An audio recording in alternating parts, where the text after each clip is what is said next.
Welcome to 101 East. I'm Steve Chow.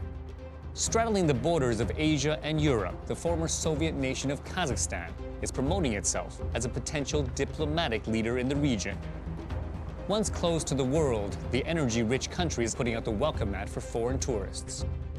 But with its poor human rights record, restrictions on the media, and an authoritarian government, Yarabu Melham asks, is Kazakhstan too hard to sell?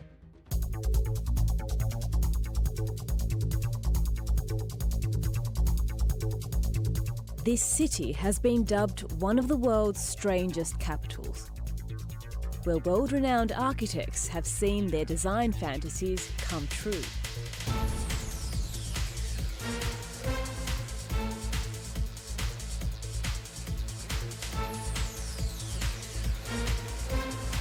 This is what you get when you have one perpetual ruler, oil money, and the building of a city almost from scratch.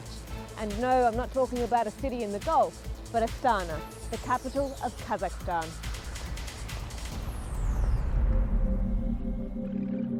As well as boasting futuristic designs, Astana borrows features from more internationally recognizable buildings. The presidential palace has similarities to the White House in Washington, the Islamic Center, India's Taj Mahal. And then there's the Palace of Peace and Reconciliation. And for something inspired from home, the Khan's Shatter shopping mall, the world's largest tent, which resembles a traditional Kazakh yurt. The city is the pet project of Kazakhstan's first and only president, Nursultan Nazarbayev, a man credited with increasing the country's GDP 10 times or more and bringing it long-term stability. He had its most imposing monument built when he moved the country's capital from Almaty to Astana almost 2 decades ago. President Nazarbayev's imprint is everywhere, literally, including here in the Bayturek, where at its very top, your palm can touch the gilded handprint of the president. We are glad to see you at the Museum of the First President of the Republic of Kazakhstan. The president enjoys a personality cult following. I join a group of students for a tour of a museum dedicated entirely to the 74-year-old's life. With those marks, he finished the secondary school. Detailing his history in politics. In 1979, Nursultan Nazarbayev began his activity for Communist Party of All Kazakh Republic. His strong diplomatic relations. The ceremonies of delivery of state awards took place here. 32 state orders from 31 countries of the world. And his heroic bloodline. His great ancestor is famous Kazakh hero Karasai. These students, like most Kazakhs, are keen fans and draw parallels between the folk hero and their president. They both were patriots of their countries, and they both were interested in development of countries. Wedged between China and Russia, Kazakhstan is roughly as big as Western Europe. But despite its size, little is known about this geopolitically important country. Kazakhstan hopes that you don't associate it with this Hollywood blockbuster. This is my country of Kazakhstan. It's nice. It may have put it on the map, but it's an image Kazakhstan doesn't want, and is now ramping up a public relations campaign to change it. The president has declared Kazakhstan open for business and is pushing to increase visitors from 6 million to 10 million people a year by 2020. To help that aim, $10 billion is being pumped into tourism and infrastructure. If you're talking to investors, then this is the place you can make money. It's rich, it's developing, it's stable. If you're talking to tourists, then it's a place to come and see things like Olympics or Expo and have fun, generally. Aidar Kuzakov is an Almaty restaurateur who would welcome more visitors. He owns Gaku, which offers traditional cuisine with modern flair. The 43-year-old businessman tells me that his aim is not just to make money. This restaurant is an ode of love to our people. We wanted to show not just how delicious our food is, but that we are Kazakhs and we have our own culture, deep and beautiful. Ada has brought me into a yurt, his establishment's quirkiest feature. I'm about to have his most sought-after dish, besh permak. So this is the national dish. Let's try. Have you ever eat horse meat? No, I haven't. But I'll give it a go. It's very tasty. This is kaza. It's handmade sausage, made from horse meat. What do you think? It's interesting. It's very gamey. This is your most popular dish? Yes, it's number one. It's number one in Kazakhstan. Все было нормально, вкусно. Most locals prefer to eat international cuisine, so Ada caters to tourists, which make up the majority of his customers, like this table of mostly foreign businessmen. It's a nice country for tourists. They definitely need to develop this, and more people, I think, will come. The infrastructure should rise up. I'm going to bring my family this summer. A busy kitchen signals good business for Ada, and he supports any leader who can keep his country stable and economy strong to allow his restaurant to grow. The president visited our restaurant. One might say he opened this restaurant, and I'm very proud of that. He really deserves respect because Kazakhstan is probably the only country in the post-Soviet territory where there have been no wars. We live in peace in accord, even though Kazakhstan is a multicultural country of about 130 nationalities. Certainly not everything is smooth here, but here's the reason that we get along with each other and live in a quiet, peaceful state. We have a saying, let him live. We really wish him a long life. President Nazarbayev has ruled Kazakhstan since its independence in 1991. Just last month, he was re-elected to another 5-year term, winning 97.7% of the vote. The Kazakhs will above all vote for our country's stable development, for the improvement of the quality of life, then for stability of the state and for support to the policy that the country pursued under my leadership. Nazarbayev ran virtually unopposed. The two rival candidates were seen as pro-government, but the government says he was simply the only viable choice. There are some good people running against him, but I think he dominates the race because he's just too good. Has been too good for too long. Not too long, but for a very long time. But the president doesn't have everyone's support. ALIYA TURUSBEKOVA says any political opposition in Kazakhstan has been effectively stamped out. Her husband, Vladimir Kozlov, the leader of a now banned unofficial opposition party, is serving a 7.5-year jail sentence. Unfortunately, during the last 5, 6, maybe 7 years, the authorities have been fighting against the opposition by all means possible. Many of them have been jailed, many killed.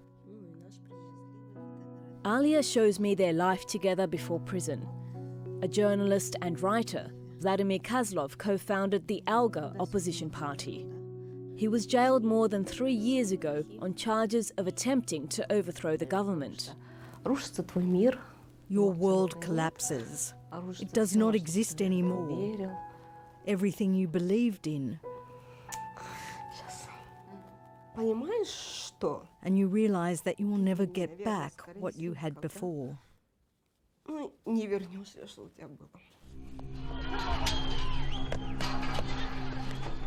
Vladimir Kozlov was jailed in relation to these protests.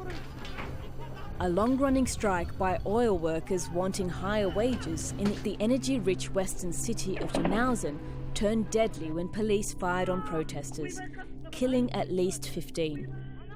Kozlov was accused of inciting dissent among the workers.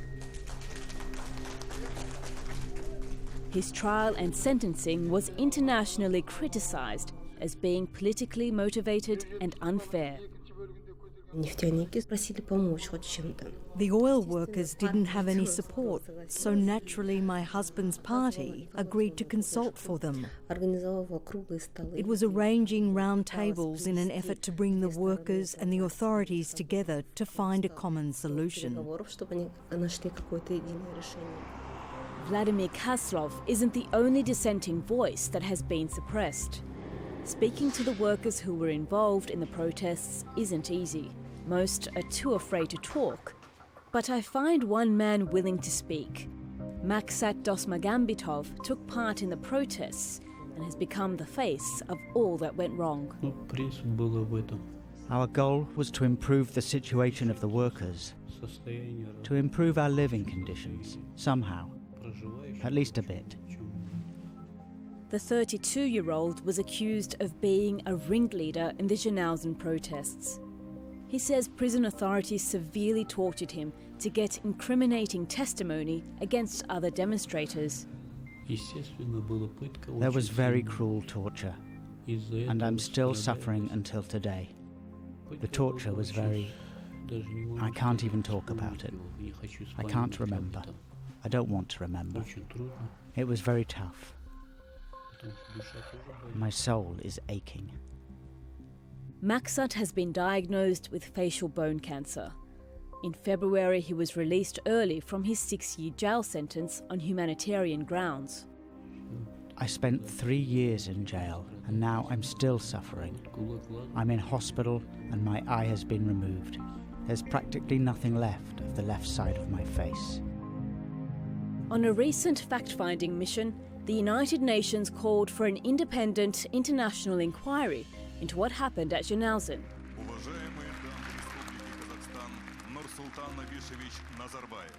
But Kazakhstan would rather leave it in the past. The government is on a PR blitz, spending millions on consulting agencies charged with deflecting its human rights abuses to secure the country's role on the world stage. As part of this campaign, it's been hosting international forums. And the president is doing consulting himself, offering to mediate on the Ukraine-Russia crisis, and his advice sought out by the Syrian opposition. What our president does the best, he understands the world issues, and when he gets involved, people listen to him because he understands, he talks sense, he offers real solutions, and he's relentless, and he's been a great PR for this country for 25 years now, right? Economic times have become tougher for this energy-rich country after a drop in oil prices. But Kazakhstan remains committed to attracting international events and will be hosting the prestigious Architectural World Expo. Construction is taking place round the clock to get the site ready by 2017. We do understand that we need to develop event tourism. You want to bring in Expo, you want to bring in Olympic Games, you want to bring in Formula One, so people will have a clear purpose to come in the first place. And the Olympics is just one of those big prizes that Kazakhstan is competing for. It's bidding against China to host the 2022 Winter Games. The winner will be revealed in July. This is the world's highest skating rink. The Medea complex has already been used in the latest Asian Winter Games and is now part of Almaty's bid for the 2022 Winter Olympics. But other proposed sites have activists concerned. A controversial ski resort proposed in the pristine Kokshelao Valley near Almaty formed part of the bid for the Games. Karla Makatova is a music teacher and guide based in Almaty who regularly brings tourists here. She wants the government to invest more in tourism, but says this development could harm endangered wildlife. We really support the government in terms of developing of tourism in our country, and we have a big potential. But particularly in this case, we are against this project. The birds will go away, the snow leopards, and the other endangered species, they may move. they will migrate for sure. Carla says Almaty already has ski resorts, including in the neighbouring Medeo Valley, and that it doesn't need one in a national park. So this is endangered tree, and this is the cutting mark. So they're going to cut it down? Yeah, they're going to cut it. And what have you written there? We wrote, "I love the president. We want him to hear our problem." And you think he's the only one that can stop this from happening? Absolutely. He has a power, and it's about 12,000 people who wrote a petition, and we don't want a ski resort in a national park. Oh, привет. Как дела? Carla is part of Protect Kokjelau, a diverse group of lawyers, artists, bankers and filmmakers who regularly visit these mountains and are against any unnecessary development here. So they've already decided that it doesn't look like... We meet in front of an electricity substation that the government has already started building for the proposed ski resort. How likely is it that you can actually stop it? It depends on the budget, actually, if there's no money in the budget and if they don't find money for development. In March, the Kokjelau ski resort was removed from the Winter Games bid after a visit by the International Olympic Committee. But the government says its construction will continue. If you go to France, I mean, all of the mountains are developed, pretty much everything. So the same in Italy, the same in Austria. So I think if you do it right, it's a trade-off between keeping something unspoiled, not touched, versus the employment, revenues, taxes, education, and so on and so on. It's not like our group of activists, we don't want a ski resort or we don't want a skiing in this country. On the contrary, we want it all, but we don't want this at a particular place. I really want the sustainable tourism will be developed. We can provide rafting, trekking, hiking, and it's a lot of other tours, adventure tours, rather than building expensive ski resorts. Kazakhstan is not just filled with pristine snowy peaks. It's rich in diverse and wild natural beauty. Once part of the historic Silk Route, it has environments as varied as the desert steppe and the Caspian Sea. I'm travelling to the country's centre to visit a site that has become a tourism hotspot for all the wrong reasons.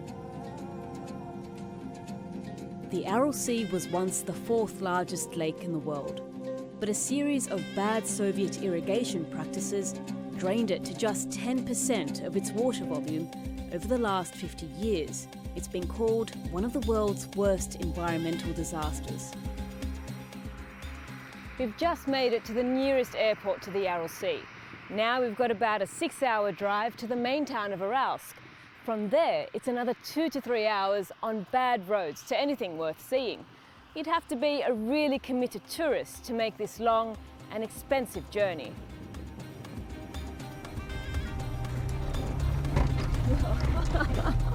Not to mention tough going. A lack of infrastructure can mean accessing remote sites can be difficult. We finally reach Aralsk, a backwater town that was once a vibrant port. Most of the people before coming to Aralsk, they really think that it's the end of the world, that there is no life, only ruined buildings. And after coming to Aralsk, they really see that the people are still living, and there is a hope that the Aral Sea will be back in one day. Our guide is Serek Duyusenbayev. He's from local NGO Aral Tunisi, which has been working to preserve fishing communities on the once lively and productive Aral Sea. As its only English speaker, it fell to him to show tourists around when they came knocking 10 years ago. I started as an adventure tour because the access roads are very difficult to drive in the rainy seasons, in winter, even in summer, because there is no mobile phone working. So if you have a problem with the car, there is no one to come to help you. But tourists like it. It's a kind of safari tour. The sea's evaporation has left layers of highly salted land. The vanishing waters also left fishing vessels stranded in the steppe. This is what most tourists come for, the Jalina ship graveyard. Although it's not much of a graveyard, there's only 3 of these left. But regardless, they offer an eerie reminder of just how unexpected the receding waters were. Serik believes these ghosts of the Aral may be gone within a couple of years.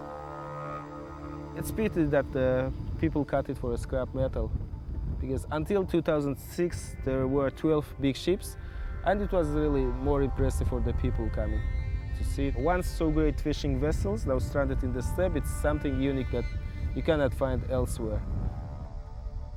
Kazakhstan has built a dam through a World Bank-funded project that has brought some of the waters back. Serik brings me to its current limits.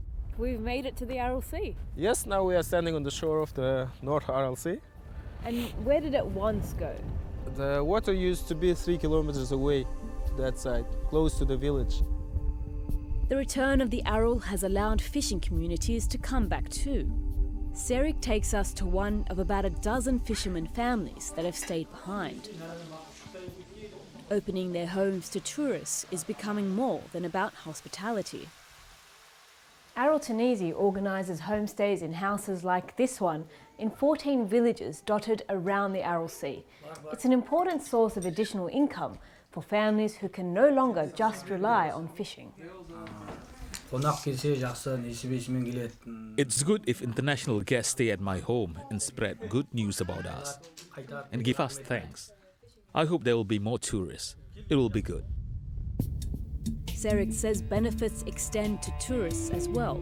If they'll live with the locals for a couple of days, they'll learn more about the Aral Sea disaster, about the reason why it's happened. So I think it will be a good lesson for the people living in the world to keep the balance between the human being and the nature. While adventure tourism like this does have its patrons, the Kazakhstan government is more keen to build up luxury tourism, which will bring it more revenue.